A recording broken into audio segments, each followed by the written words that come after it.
Good morning.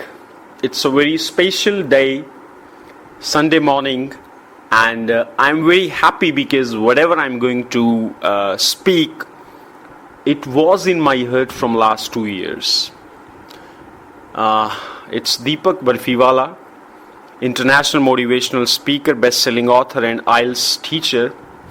And I'm in the field of teaching. I'm in the field of motivational speaking from last 8+ years, and particularly from last 2 years or maybe 2.5 years, I'm teaching English language also, and I have taken more than 500 times the class of grammar, the class of tenses, or the batches of grammar, and I find most of the people, most of the students especially, having problems in understanding the tenses.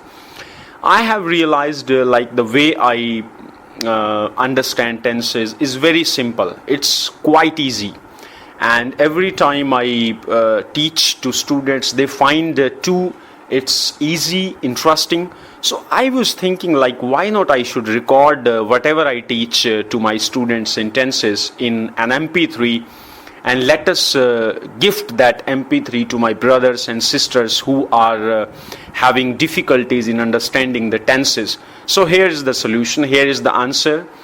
I give the whole credit of this MP3 to great God, my gurus, Dale Carnegie, Shiv Kheda, Swami Vivekananda, Peter Drucker, M.K. Gandhi, Robin Sharma, and Osho. These 7 guys are my gurus, and they have opened my eyes. What I can do in life, they all have told me, and I'm really thankful to all of them till my last breath.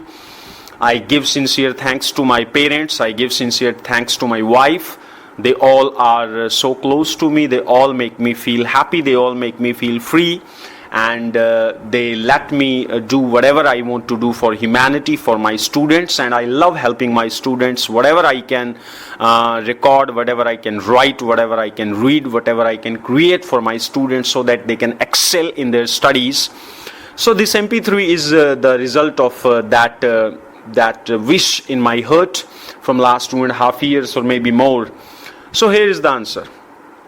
In this MP3, I will use Hindi as well as English language to make you understand, क्योंकि ऐसा नहीं हो सकता हर एक जो student इस MP3 को सुन रहा हो वो शुरू में ही इस लेवल पर हो कि इंग्लिश को समझ पाए, और मैं नहीं चाहूँगा कि मेरे इंग्लिश बोलने के कारण कोई बच्चा, कोई मेरा भाई या बहन इस जो ये चीज़ है इसकी इम्पोर्टेंस से, इसके महत्व से अछूता रह जाए, अनटच्ड रह जाए। तो प्यारे दोस्तों, सबसे पहले तो मैं एक चीज़ आपको बताना चाहूँगा अपने पर्सनल एक्सपीरियंस से। मैं खुद भी 6th से लेकर लगभग 9th क्लास तक इंग्लिश में बहुत ही ज़्यादा पुअर था। I was below average student in English, और मैं ये तो खैर नहीं बता सकता मेरा कौन सा स्कूल था या क्या मेरे हालात थे, और पर मैं इंग्लिश में बहुत ज़्यादा वीक था, और अपने टीचर से काफ़ी मैं पिटाई भी कराता था, पिटता भी था, आई मीन टू से। और मुझे ऐसा लगता था इंग्लिश एक बहुत ही बड़ा प्रोजेक्ट है और ये पता ही नहीं क्या है, और शायद मैं तो इसको कभी नहीं कर पाऊंगा। और फिर भी खैर किसी तरह ट्यूशन वगैरह लगाई और किसी तरह पास होने लायक मार्क्स लिए। 9th क्लास तक मैं आ गया। फिर थोड़ा बहुत मैंने समझा, थोड़ा बहुत ही समझा, ज़्यादा नहीं, और मेरे 60-65 मार्क्स इसमें आने लगे। +1 +2 में शायद 75 तक पहुँच गया मैं।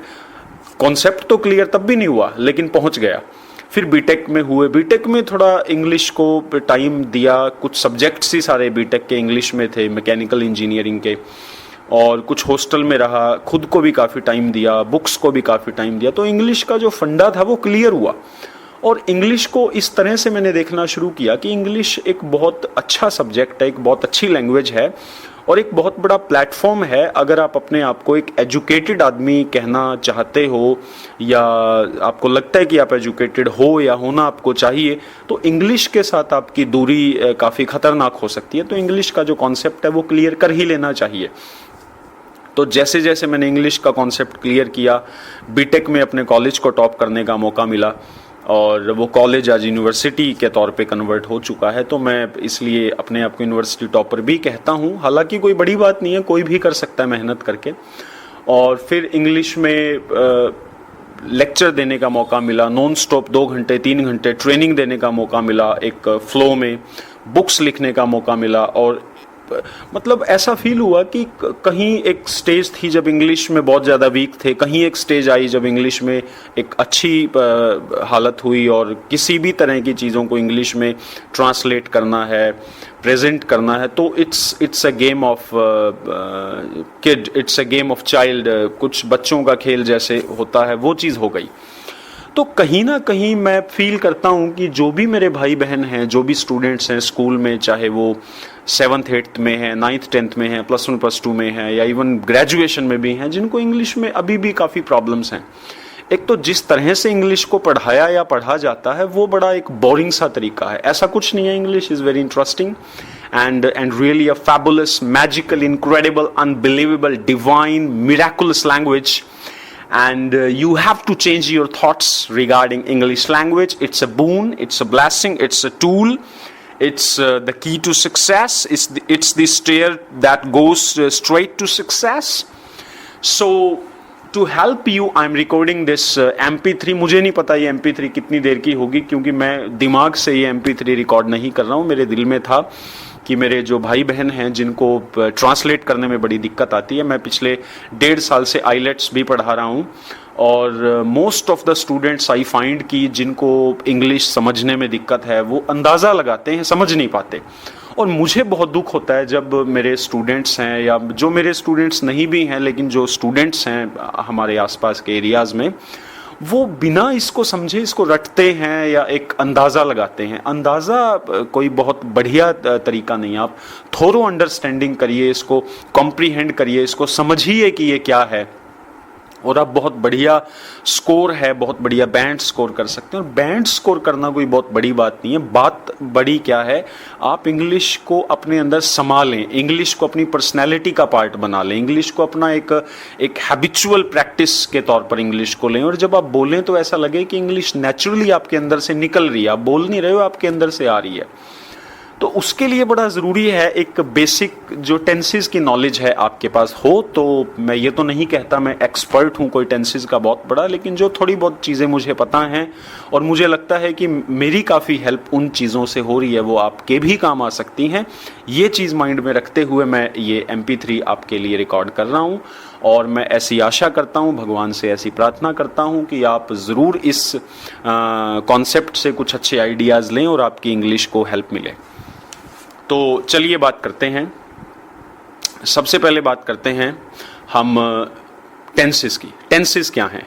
टेंसेस हमें समय के बारे में, टाइम के बारे में बताते हैं कि कोई भी बात है, कोई भी काम है, कोई एक्टिविटी है, जो भी हम बोलते हैं, हम वाक्य बोलते हैं जिसको इंग्लिश में हम सेंटेंस कहते हैं, कोई भी काम, कोई भी बात, कोई भी वाक्य किस समय में कहा गया। अब समय को हमने 3 तरीके से लिया है, हमने प्रेजेंट लिया है, हमने पास्ट लिया है, हमने फ्यूचर लिया है। प्रेजेंट हम दोस्तों उस समय को कहते हैं जो अभी हम जी रहे हैं, पास्ट हम उस समय को कहते हैं जो पहले हम जी चुके हैं, या जो हमने जी लिया है, या जो हमने जिया, या जो हमने जिया था, और फ्यूचर हम उसको कहते हैं जो भी समय आने वाला है, जो समय अभी अगले पल आएगा, या जो आने वाले समय में आएगा, आने वाले महीनों में आएगा, आने वाले सालों में आएगा, उसको हम फ्यूचर कहते हैं। तो 3 तरह के टेंसेस हमारे पास हैं। हमारे पास प्रेजेंट है, हमारे पास पास्ट है, हमारे पास फ्यूचर है। इन 3 टेंसेस को हमने फर्दर 4 आगे डिवाइड किया है पार्ट्स में। जैसे मेरा पहले मैं प्रेजेंट की बात करता हूँ। जैसे प्रेजेंट टेंस है हमारा, प्रेजेंट टेंस को पहले मैंने लिया है सिंपल प्रेजेंट में, फिर लिया है प्रेजेंट कॉन्टिन्यूअस में, फिर लिया है प्रेजेंट परफेक्ट में, फिर लिया है प्रेजेंट परफेक्ट कॉन्टिन्यूअस में। एक बार फिर मैं आपको बताता हूं, हमने प्रेजेंट टेंस को 4 पार्ट्स में लिया। और मैं आपसे रिक्वेस्ट भी करता हूं, जितनी देर आप ये MP3 सुन रहे हैं, आपके हाथ में कॉपी पेन हो तो बहुत ही बढ़िया रहेगा, ताकि आप जो अच्छी चीज़ें हैं, जो मेन पॉइंट्स हैं, वो लिखते भी रहें। तो हमने प्रेजेंट टेंस को डिवाइड किया है 4 पार्ट्स में। सिंपल प्रेजेंट लिया है, जिसको आप प्रेजेंट इंडेफिनिट के तौर पे पढ़ते भी आए हो आज तक। हमने प्रेजेंट कॉन्टिन्यूअस लिया है, हमने प्रेजेंट परफेक्ट लिया है, हमने प्रेजेंट परफेक्ट कॉन्टिन्यूअस लिया है। अब मैं आपको एक ऐसा तरीका देता हूं जिससे आप इन चारों में फ़र्क कर पाएंगे, आप इन चारों को याद रख पाएंगे, और मैं आपको धीरे धीरे ये भी बताऊंगा कौन सा टेंस इनमें से सबसे ज़्यादा आपके काम आएगा, कौन सी चीज़ है जो प्रैक्टिकली बोलते हुए अक्सर अपने को ज़रूरत पड़ती है।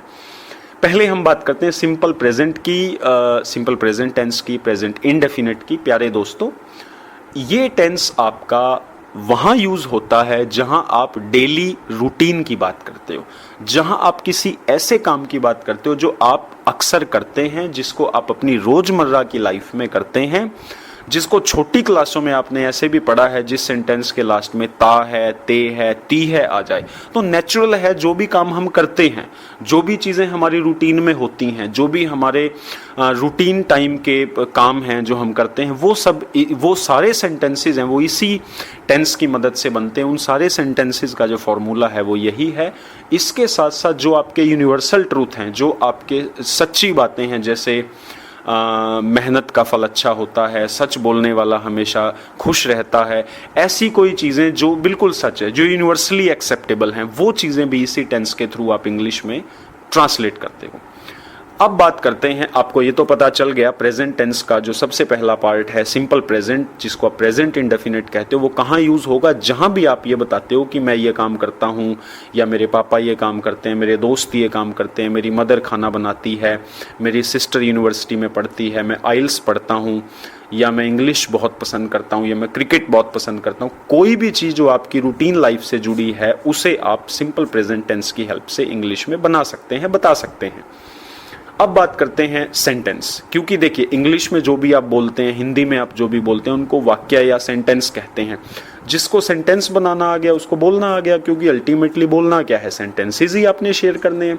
सेंटेंस के प्यारे दोस्तों फॉर्मूले होते हैं, जैसे सिंपल प्रेजेंट टेंस का एक फॉर्मूला है, आपका पहले सब्जेक्ट आएगा। सब्जेक्ट हम कहते हैं काम करने वाला जो भी है, वो कोई पर्सन भी हो सकता है, वो कोई थिंग भी हो सकती है। सब्जेक्ट होता है जिसमें नाउन होते हैं प्रोबेबली, सब्जेक्ट है, उसके बाद वर्ब की